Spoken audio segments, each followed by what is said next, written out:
Atlantis शहर Asia से भी बड़ा था, लेकिन यह समुद्र में डूब गया।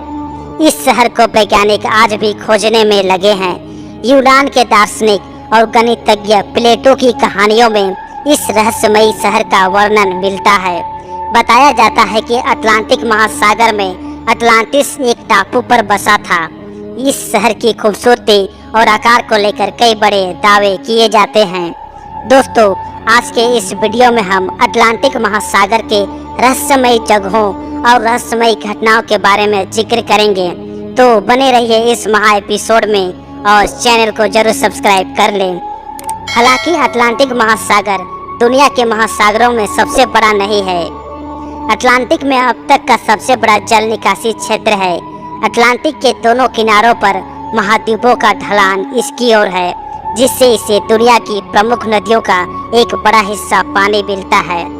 इन नदियों में Lawrence, Mississippi, Orinoco, Amazon, Rio de la Plata, Congo, Niger, Rhine और भूमध्य सागरीय ब्लैक और बाल्टिक में बहने वाली महान नदियां शामिल हैं।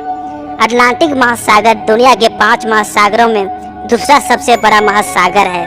इसका क्षेत्रफल लगभग 10,64,60,000 वर्ग किलोमीटर है। यह पृथ्वी की सतह का लगभग 20% और जल सतह क्षेत्र का लगभग 29% भाग कवर करता है। यह अफ्रीका, यूरोप और एशिया को अमेरिका से अलग करने के लिए जाना जाता है। अटलांटिक महासागर पूर्व में यूरोप और अफ्रीका और पश्चिम में अमेरिका के बीच फैले इस आकार के बेसिन में फैला हुआ है।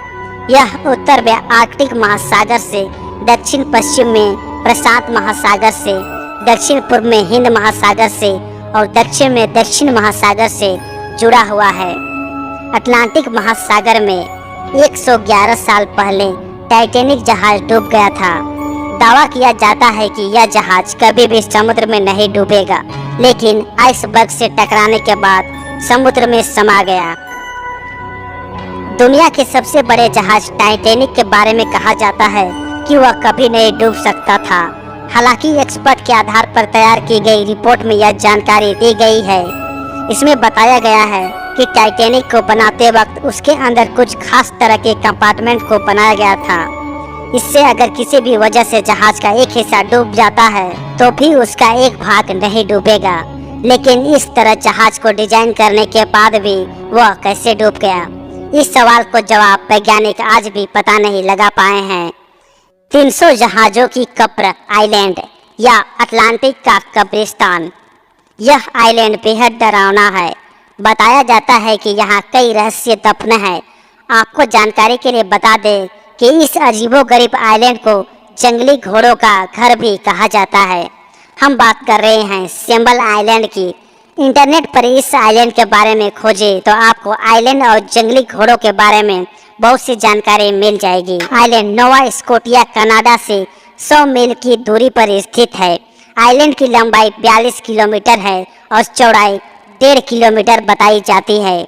सेबल आइलैंड को दरिया का कब्रिस्तान भी कहा जाता है और जिस दरिया में यह कब्रिस्तान स्थित है वह है अटलांटिक महासागर, इसलिए इसे अटलांटिक का कब्रिस्तान भी कहा जाता है।